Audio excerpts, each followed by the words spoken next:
حضرت عمر ابن خطاب رضی اللہ عنہ کے زمانہ میں آپ اپنی جگہ پر بیٹھے ہوئے ہیں، حضرت خباب آتے ہیں تو کہا مرحبا بسیدنا خباب و مرحبا بسیدنا بلال، خوش آمدید ہو، مبارک ہو ہمارے سردار بلال کے لیے اور ہمارے سردار خباب کے لیے۔ حالانکہ حضرت عمر ابن خطاب قریش اور بڑے قبیلے میں سے تھے، اور خباب اور بلال تو حبشہ کے تھے اور غلام تھے، اور خباب بھی عام لوگ تھے، لیکن اسلام میں نے ان کو اتنا اونچا کیا کہ جب حضرت عمر کی مجلس میں آ رہے ہیں تو حضرت عمر فرما رہے ہیں میرے دائیں اور بائیں جانب بیٹھنے کے قابل خباب اور بلال ہیں۔ حضرت خباب جب آئے بٹھایا، اے خباب تم تو اللہ کے رسول کا شروع کا ساتھ دینے والے ہو اور اس کلمے کو شروع میں پڑھنے والے ہو، تو بتاؤ تو صحیح تمہارے ساتھ کیا بیتی اور تم پر کیا گزری۔ تو حضرت خباب کھڑے ہوئے اور اپنی پیٹھ کو مجمع کی طرف کیا اور اپنی پیٹھ سے قمیض اٹھائی، لوگوں کے رونگٹے کھڑے ہو گئے کہ ان کی کمر میں تو ایسے گڑھے پڑے ہوئے ہیں کہ ایک چھوٹی سی انگلی کے برابر بھی جگہ سالم نہیں ہے۔ ان کے رونگٹے کھڑے ہو گئے، اے خباب یہ کیا ہوا؟ ایسی تو کمر کسی کی بھی نہیں دیکھی۔ کہا ہم ایمان لے آئے اور اس کلمے کی دعوت دیتے تھے، کوئی ہمارا خاندان نہیں تھا، کوئی ہماری قوم نہیں تھی، اس لیے میرے لیے تو لوگ لکڑی کی آگ میں آگ لگاتے اور اس کے انگارے بناتے، انگارے کو جمع کر کے زمین پر پھیلاتے اور اس کے اوپر مجھے لٹا کر میرے سینے پر چٹان رکھ دیتے تھے تاکہ تکلیف سے میں ہل نہ سکوں۔ اللہ کی قسم وہ انگارے میرے جسم سے نکلنے والی چربی سے بجھتے تھے۔ اور حضرت بلال رضی اللہ تعالیٰ عنہ کو یہ ایمان جو اللہ نے ہمیں عطا فرمایا، حضرت بلال رضی اللہ تعالیٰ عنہ کو اس ایمان کی دعوت دینے کی وجہ سے رسیوں میں باندھا جاتا تھا تاکہ آگے پیچھے نہ ہو سکیں اور اپنے جسم کو سہلا نہ سکیں، اور 10 سردار کھڑے ہو کر کوڑے مارتے تھے اور خون نکلتا تھا، اور بلال کہتے تھے احد احد، اکیلا اللہ ہی کی ذات ہے، وہی کرنے والے ہیں۔ وہ کہتے یا تو لا الہ الا اللہ چھوڑ دو ورنہ اسی حال میں تمہاری جان چلی جائے گی کہ اس حال میں جان دینے کے لیے میں تیار ہوں، لیکن لا الہ الا اللہ کو چھوڑنے کے لیے تیار نہیں۔ تو یہ تکالیف حضرات صحابہ کرام پر کیوں آئیں؟ اس لیے کہ جو بھی کلمہ پڑھتا تھا اس کلمے کی حقیقت اس کے سامنے آ جاتی اور اپنی قوم کی ہمدردی کی کتنی گمراہی اور کتنی جہالت میں اور حق سے کتنے وہ دور ہیں اور ان کا کتنا برا انجام ہوگا، وہ شفقت حضور صلی اللہ علیہ وسلم کی صحبت کی وجہ سے جو ان کے دلوں میں آتی تھی، صحابہ کو بہنے نہ دیتی اور اس پہاڑوں کے برابر تکلیفیں اپنے اوپر سہتے تھے اور وہ دعوت دیتے۔ علماء فرماتے ہیں کہ جیسے حالات تھے، اگر مصلحت کی خاطر صحابہ کرام اپنے ایمان کو چھپا لیتے اور اپنے گھروں میں بیٹھے رہتے اور اپنے ذات ہی کی فکر کرتے تو کسی پر کوئی تکلیف نہ آتی، بلکہ یہ ساری تکالیف اس دعوت کی وجہ سے اور حضور صلی اللہ علیہ وسلم کی صحبت کی وجہ سے اور اس کلمے کی حقیقت کو اگر صحابہ سمجھ جاتے تھے تو چاہے وہ حضرت ابو بکر ہوں اور چاہے وہ حضرت بلال ہوں اور چاہے وہ حضرت عمر رضی اللہ تعالیٰ عنہ، ہر صحابی چاہے مرد ہو یا عورت ہو وہ دین کی دعوت دیتا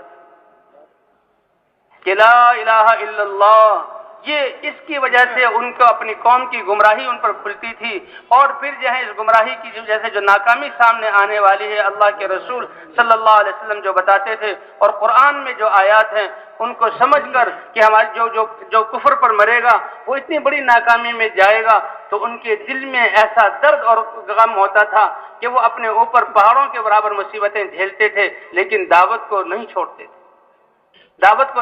تھے۔ حضرت عبداللہ بن حذافہ رضی اللہ تعالی عنہ جہاد کے لیے نکلے ہیں اور ایک ملک میں گئے ہیں، وہاں قید ہو گئے۔ غسانی عرب بادشاہ وہاں کا تھا، انہوں نے اس سے بات کی تو وہ سمجھ گیا کہ یہ بہت سمجھدار اور بہت کام کے آدمی ہیں، تو پہلے اس نے لالچ دیا اور کہا کہ دیکھو اگر تم اپنے دین اسلام کو چھوڑ دو اور محمد صلی اللہ علیہ وسلم کی اتباع کو چھوڑ دو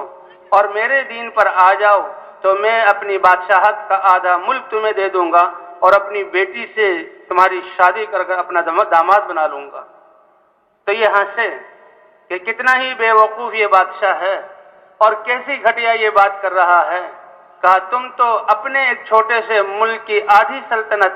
اور اپنی بیٹی کا رشتہ دینے پر مجھے لالچ دے رہے ہو، جتنے یہ عرب ممالک ہیں ان سب بادشاہتوں کی بادشاہتیں مجھے مل جائیں، اور یہ کہا جائے کہ ہمارے حبیب صلی اللہ علیہ وسلم، ہمارے جہاں آقا حضرت محمد صلی اللہ علیہ وسلم جو دین لے کر آئے ہیں، آنکھ جھپکنے کے برابر میں اس دین کو چھوڑ دوں تو میں اس دین کو چھوڑنے کے لیے تیار نہیں۔ اللہ کی ذات پر ایمان، حضور صلی اللہ علیہ وسلم کا سچا عشق اور اس دین میں کامیابی ایسے ان کے دلوں میں گڑ گئی تھی۔ بادشاہ حیران ہوا کہ اتنے بڑے جہاں پیشکش کو اس نے ٹھکرا دیا۔ کہا اچھا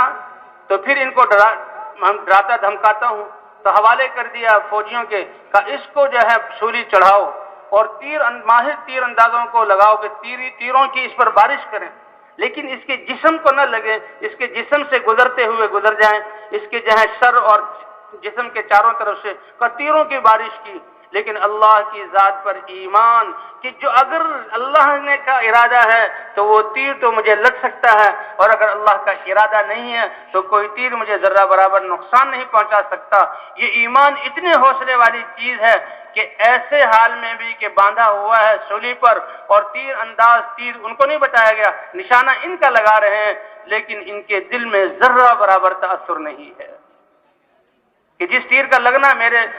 نصیب میں لکھا وہ لگے گا۔ یہ تو اللہ کا امر ہے۔ یہ ایمان ایسے حوصلہ دلانے والی چیز ہے کہ جو بھی مجھے پہنچے گا وہ اللہ کے امر سے پہنچے گا، اور اللہ کے امر کو قبول کرنا یہ میری سعادت ہے، جان چلی جائے تو یہ میری سعادت ہے۔